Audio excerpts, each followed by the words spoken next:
So this is a presentation on using lean in an organization. So the history of lean was that the use of interchangeable parts made mass production possible.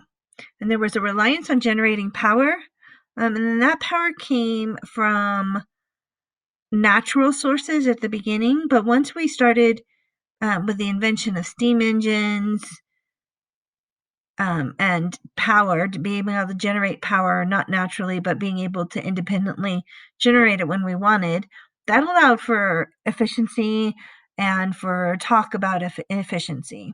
After World War II, Deming's work in Japan was a big influence on the history of lean, on the development of lean, and Ono and Shingo's influence on production practices played a large part in developing lean. The connection of lean to Six Sigma is that there's a problem-solving approach to generating that efficiency.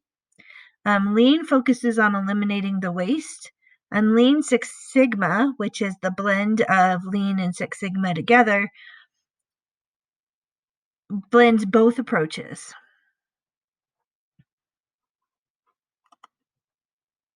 So the organization that we're going to talk about today is a rural northern Nevada school district, has 18 schools, which consists of one K-12 school, 4 high schools, 4 middle schools, and 9 elementary schools. There's 5 different attendance areas. The district covers 25,000 square miles.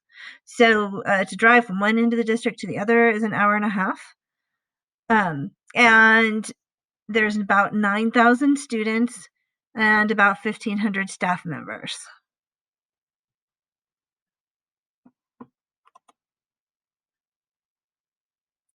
So utilizing lean concepts, would be looking at when we're implementing a program such as PBIS, which is an MTSS program, we would want to make sure that the administration understands the implementation, that they understand the need for the implementation, and they also are versed in how it's carried across. The instructional time is very precious.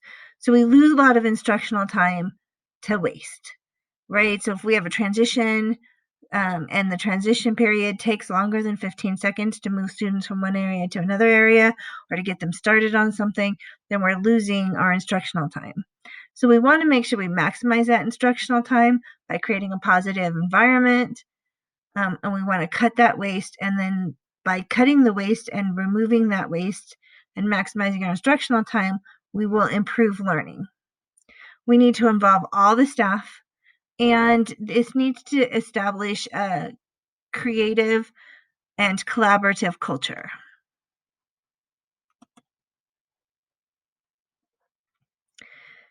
So as I said, all employees must be involved, which includes the administration. There needs to be a focus on learning, daily incremental improvements by all employees at all levels so that we're unleashing the expertise in all. So as an administrator, I might not be involved in the day-to-day of the custodial staff, but the custodial staff is doing their job every single day. They can make some incremental improvements because they're doing that job. They have expertise in that job. So we need to unleash the expertise that every employee has. And if we keep employees engaged in this manner, it'll reduce the resistance. We also want to make sure, as Hallowell told us, that we connect staff with each other and that we connect them to the organization. We also want to make sure that they're connected to the program that we're trying to bring in. And some references in case you want to do some more reading. And thank you very much.